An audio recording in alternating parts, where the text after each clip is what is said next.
Okay, in 1966, two dudes, Newton, Seal, black activists who want change. Back this up in this black activists who want change, Seal, Newton, in 1966, okay? Okay.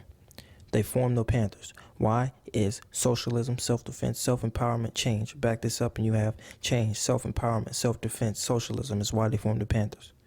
What's my point? No matter how you look at it, whether it's backwards or forwards, the message is still clear that the intentions of the Panthers was for a good cause. Why couldn't the government see that? That's that crack music, nigga. That real black music, nigga.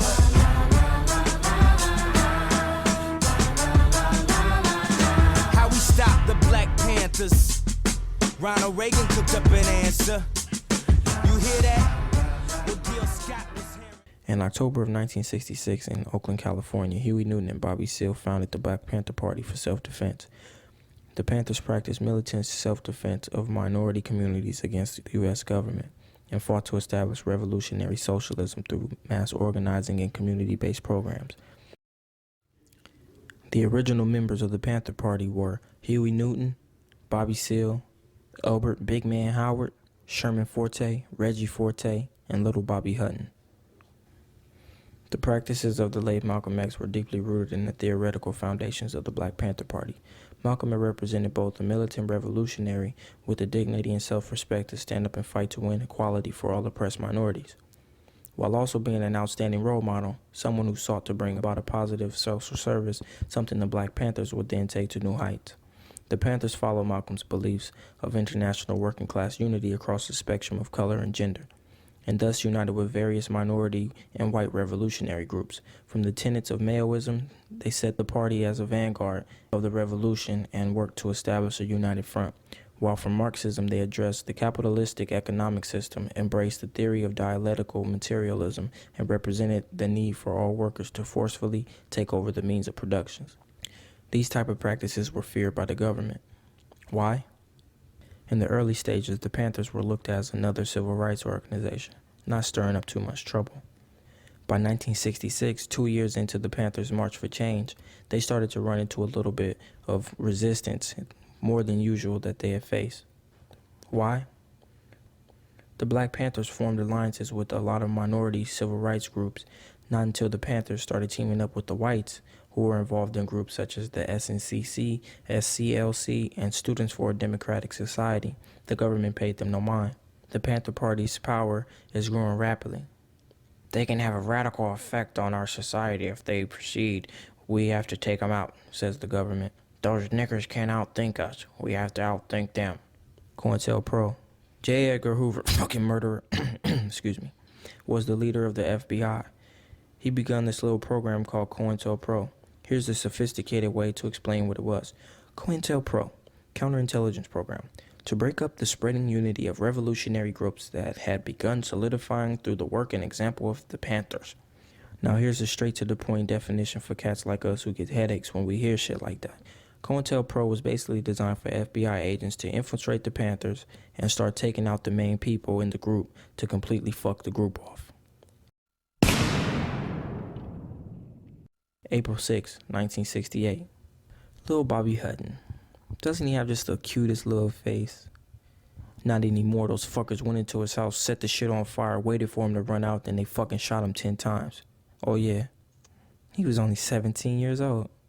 In Chicago, the outstanding leader of the Panthers local, Fred Hampton, leads 5 different breakfast programs on the west side, helps create a free medical center, and initiates a door-to-door program of health services which tests for sickle cell anemia and encourage blood drives for the Cook County Hospital. The Chicago Party also begins reaching out to local gangs to clean up their acts, get them away from the crime, and bring them into the class war. The party's efforts meet wide success, and for Hampton's audiences is widely organized and continues to grow by day. Boom. Fred Hampton's apartment is raided. Everyone gets arrested. Shots are being fired. Where's Fred? Well, Fred's dead in his bed with a bullet hole in his head that left his pillow stained red with blood. His wife is drugged into the hall and shot once, all while being pregnant for 8 months. 3 people were asleep in the same bed with Fred, but none of them are dead. They all escaped. Mark Clark got marked with a hollow tip while he slept peacefully in his living room chair. Oh yeah, there's more to share. 4 others are hurt with bullet wounds. Fred's home left a tomb that he and Mark are left in. Fred 21 and Mark 17. Fred had a kid on the way and Mark had dreams of becoming a man of his own in a society that didn't want him to. What is he to do? He's dead. According to the jury, 90 bullets were shot. Damn, them Panthers didn't go out like no punks. Sure they didn't. 89 of those bullets came from the cops, and guess how many bullets are left that had to come from one of them? 1. You mean to tell me that all of these people were shot and unarmed? Well, at least 2 or 3 are unharmed. But you still arrested them all and tried them for attempted murder of a police officer when they only shot 1 bullet, which had to have been a reflex due to the fact that Mark Clark was sleeping in his chair with a shotgun in his hand. Let me make another point. We have already witnessed how this organization was making valiant efforts to help the community, and they were brutally taken out for that. Let's go back in time.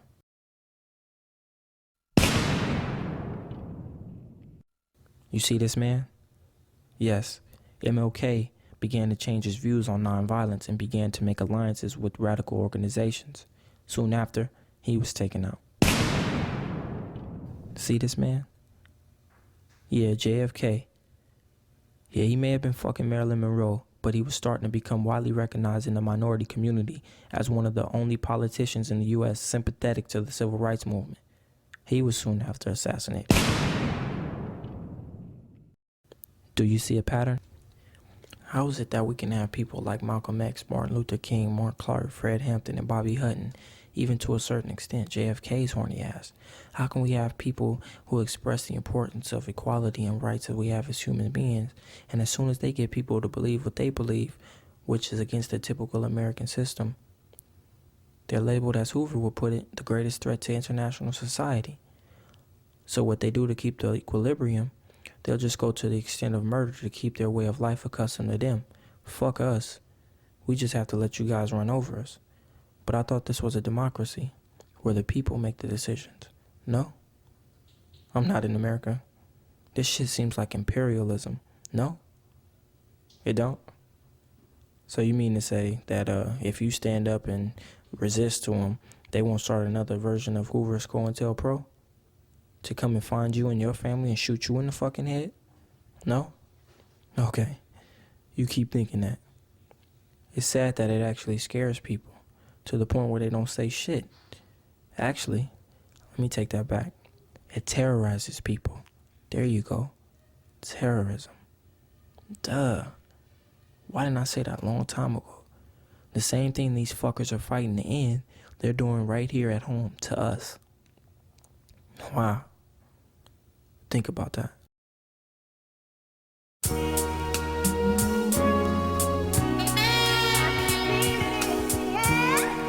My spidey senses is tingling.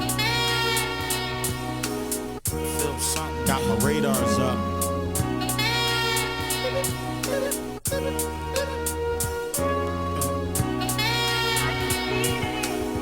Something going on. I feel funny, can't tell me nothing different. My nose twitching, intuition setting in like Steve Vision. I still close my eyes, I still see visions. Still hear that voice in the back of my mind. So what I do, I still take heed, I still listen.